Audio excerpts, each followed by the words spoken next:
Sound check, unmute me.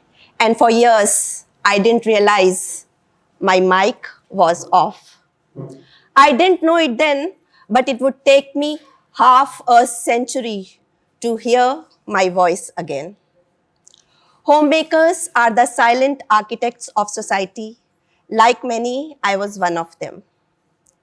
If you are someone working behind the scenes, holding up the comfort of the breadwinner, on call 24/7 for your loved ones, if their smiles heal your tired bones, if somewhere in the lifelong conditioning of giving, you have forgotten the language of receiving, and if sometimes you silently wondered who takes care of the caretaker, then my story is for you, my dear homemaker.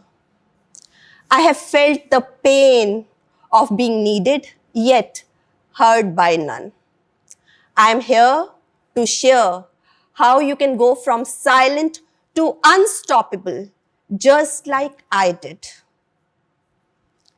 The day I was born, my mother's heart overflowed with joy, and silently she took on a burden she never questioned of raising a good girl.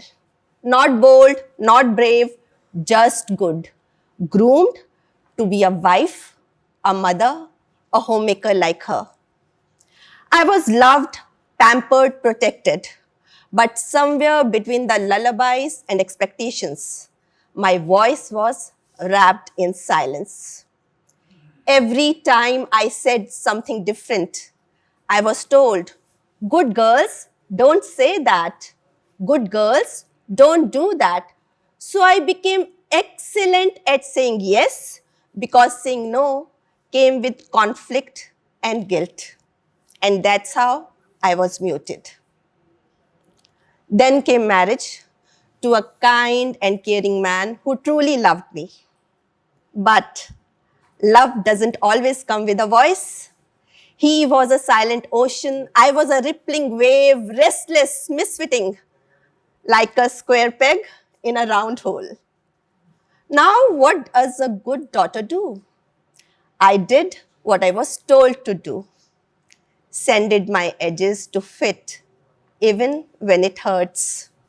I poured myself into motherhood and disappeared behind the roles I was told to play until one day, my son, then in 11th, looked straight into my eyes and said, I am not a puppet, mom. I can't keep saying yes to you. His voice was calm, yet it struck like thunder in my chest. I froze with a half-sliced apple in my hand. Questions echoed within me. Was I a puppet too? Have I spent my life nodding in agreement, not out of choice, but out of conditioning? And here my own son saying no with clarity and conviction, something I had never learned to do. That day, I had two realizations. First realization, like an elephant strong enough to break free, I believed the rope was real. It was not on my leg, it was weaved in my mind. If you find yourself standing still thinking you can't move forward, remember there is no rope. My second realization, self-worth. Once you unlock your inner voice, you speak truer, and the world gets to hear the real you. And a woman who understands that she doesn't chase greener grass, she makes it grow under her feet. For me, it simply started by wearing the colors I love without needing approval. I wasn't raising a child. I was being raised too, and this time by my own son. It took me 50 years to break the mold, and once I did, my dreams grew wings. I entered a beauty pageant and met empowered women who didn't just hand me a mic, they handed me a voice I didn't know I had. I learned to love myself again, to step out, to rise. Winning and becoming Mrs. India Elite gave me the answers to the questions I waited for my whole life. The first answer I got was, find your light. You are created with your own kind of glow, like a firefly, star, moon. Shine unapologetically. The world is brighter when we all shine fully. I found my shine when I had the honor to represent India at international platform. In that spotlight, it was not a borrowed glow. I had become the source. The second answer I got was, your dreams are your biggest gifts. They are not distractions, they are the divine directions waiting to be found, unlocked, unwrapped, and shared with the world. For me, it was winning the crown.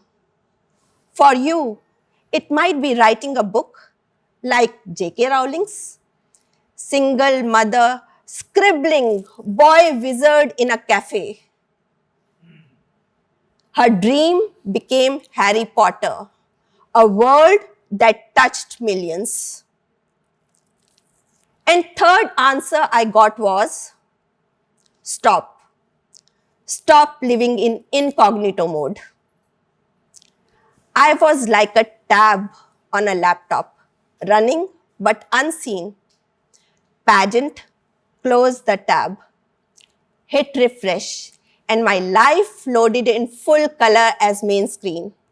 For you, it might be stepping into a room without apologizing for taking up space. There is only one life, one second chance, one story. We should all write it well. I want to write it beautifully well for myself, and my son gave me that second chance. Today, I hold a pen, feel seen, unapologetic, unstoppable. If there is one thing I want you to remember, it is, don't wait for anyone to unmute you. Pick up the remote, press the button, and let the world hear you loud and clear. Today, I choose to unmute me. Now, I'm not a button on the remote. I'm the hand that presses it. Thank you.